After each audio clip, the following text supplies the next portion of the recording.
I looked for another job for a while, but back then, city employees were not unionized, so you didn't make overtime pay. You built up comp time, compensatory time. Well, because I'd worked all during that period of the riots and after, I had literally months of time on the books. When I left, they had to pay me for it. And they didn't want to put cash out in a big lump. So what they did was they just kept you on the payroll and kept paying you. So, you know, I was in good shape. Heck, I was young. I was single. Well, what did I care? You know, I had a little car, which was cheap. So I went in and I day-to-day subbed while collecting this comp time pay. I was in Fat City, but I couldn't find a job in the real world. I looked, and I ultimately went back to teaching, and was lucky, got my old assignment back at Harlan High School, went back, and taught there for about a semester. And then I got a call. There was this new federal program, the Model Cities program, another one of Lyndon Johnson's program. They were going to create the Model City. And I got a call, a recruiting call, saying, was I interested in working? And, you know.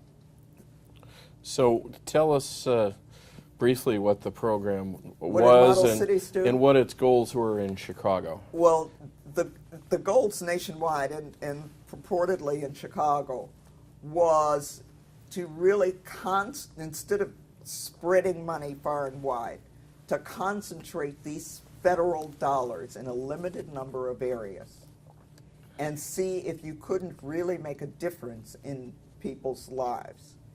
There were 4 model areas in Chicago. There was near South, which today would be called the Bronzeville area, Mid-South, which was really the Woodlawn area, Uptown, which Uptown today is gentrified. Uptown at the time was a collection of Appalachian whites, a few blacks, Native Americans, and large numbers, I mean, just incredible numbers of people who had been released from mental institutions. Because the state had gone through this huge deinstitutionalization phase, largely as a result of lawsuits, which said, you know, lots of people were institutionalized, quote unquote, against their will. Right. And so the state said, fine, let them out.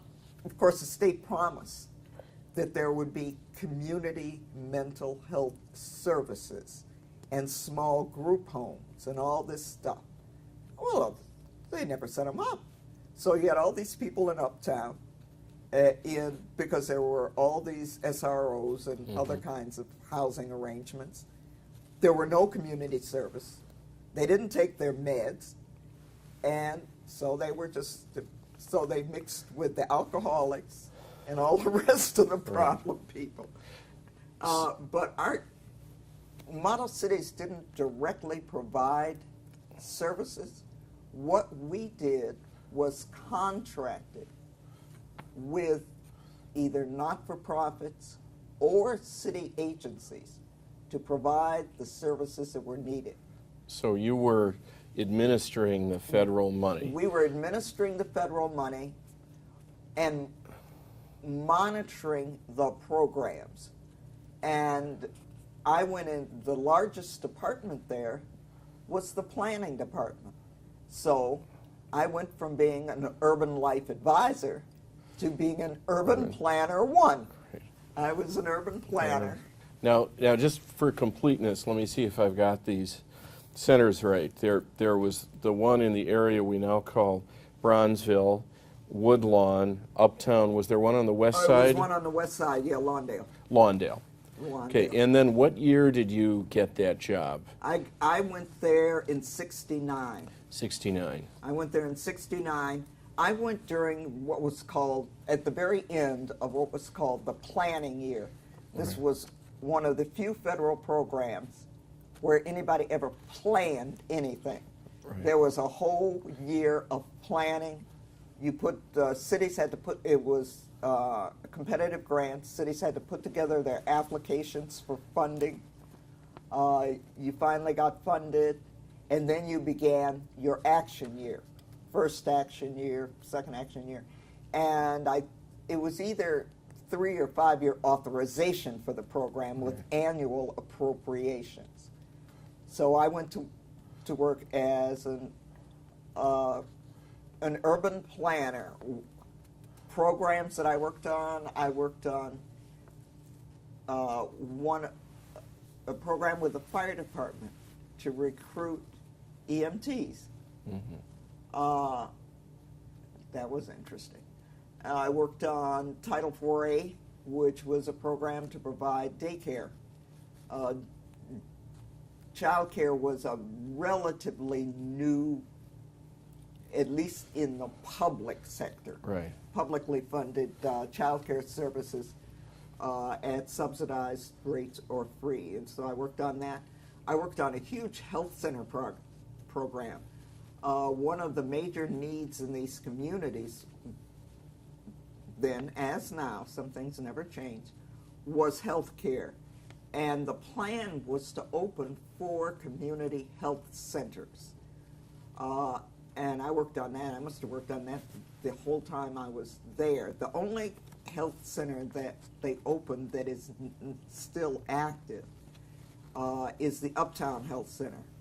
We got one done in near South, which was the Daniel Hale Williams Clinic.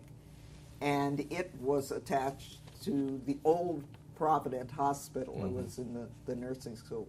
We never did, Woodline we got opened. It was a Woodline Health Center. We never did get one on the west side in Lawndale.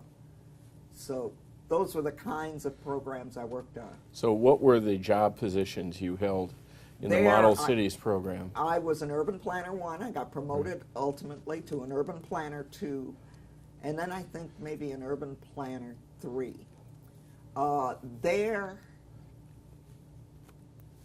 The head of that program was Dr. Irwin France. Oh, another big name. Another name.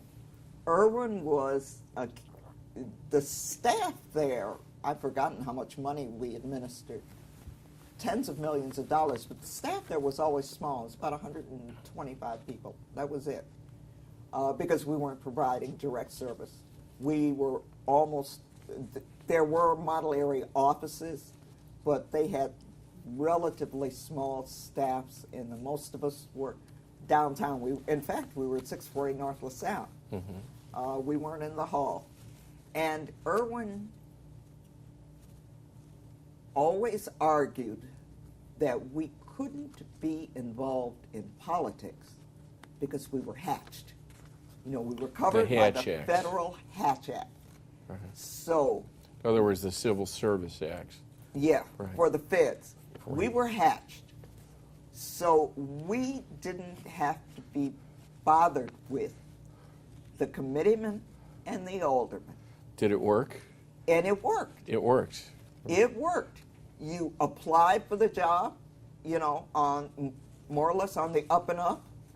They had this whole convoluted hiring process where you had to be interviewed, you had to take a psychological test, you had to go before a board which included community people, and you know, you went through all this rigmarole.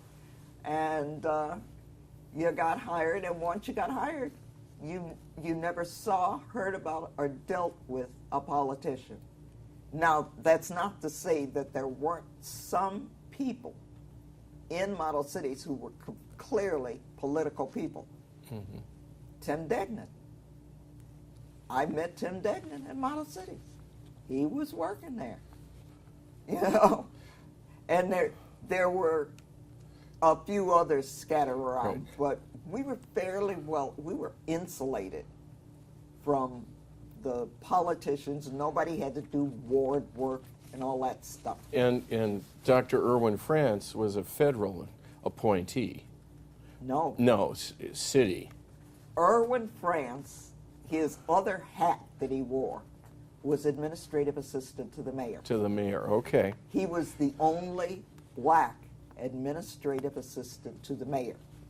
And since these, except for Uptown, these were all black neighborhoods, he was tasked with running this agency. So he had an office in City Hall, and he had an office in Model Cities. Now that's very interesting, because here's someone who was working for the mayor.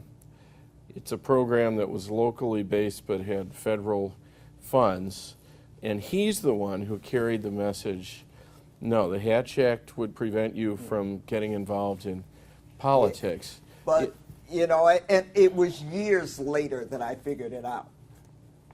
Irwin didn't want to be bothered with all these characters. That, you know, he didn't care about us. He didn't want 99, well, not 99, but 5 or 6 aldermen, committeemen coming and asking him for stuff. Right. Or, you know, asking his people to do things, you know, on the sly.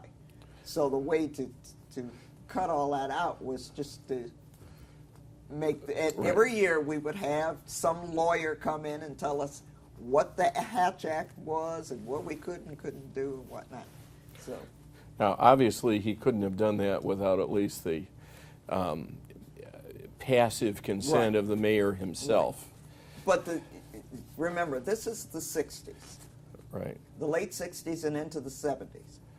There was so much federal money coming down to the cities that the mayor could afford, you know, to let this little band of people go out and do whatever the heck they were doing without, and because everybody else was patronage. And we were never within the real city government.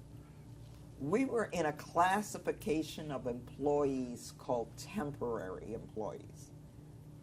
You know, I worked for the city for, I guess, a total of 25 years. I was never civil service. I never had any kind of job protection. The whole time I was at CCUO, I was a temporary employee. The whole time I was in Model Cities, I was a temporary employee. A temporary employee's appointment had to be re-upped every 30 or 60 days. So you had no job protection. Right. You were just there. You couldn't join the city pension plan.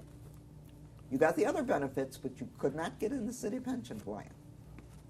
You know, there were people 20 years later who, you know, had to keep working into their 80s because they had no pension. And the city didn't pay into, and to this day, well, maybe now they do, didn't pay into Social Security. Right. So you weren't building up Social Security benefits, and you weren't in the city pension plan either.